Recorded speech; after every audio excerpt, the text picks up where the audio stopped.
শেখ মুজিব বেশি খারাপ মানুষ ছিল না শেখ হাসিনা বেশি খারাপ ছিল স্যার?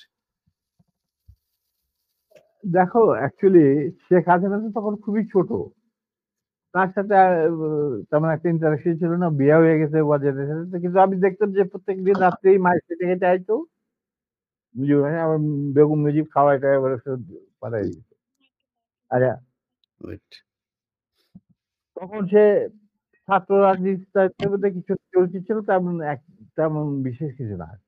ওর চেয়েও বড়, বড় নেতা ছিল মহিলা আওয়ামী লীগে। অতএব আমি এই ব্যাপারে তেমন একটা কি বলতে পারবো না। তবে স্বৈরাচার হিসাবে বলতে পারবো। হ্যাঁ, আমি এটাই বলছি জি স্যার। হাসিনা এখনকার হাসিনার কথা বলছি জি স্যার। এখনকার Hasina was far more vicious এবং রক্তপিপাসু than her father.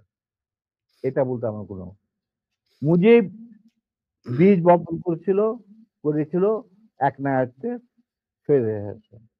আর সেইটাকে ১৬ বছরে পাকাপোক্ত করতে ভারতের সাহায্যে হাসিনা এবং সে তার চেয়েও বেশি বাংলাদেশে ক্ষতি করছে, বাংলাদেশের লোককে মারছে, গুম করছে, আয়না ঘর, সেই ঘর, ফাল এই সমস্ত। অতএব তার কীর্তিকলাপ মুজিবের তুলনায় হাজার গুণ বেশি।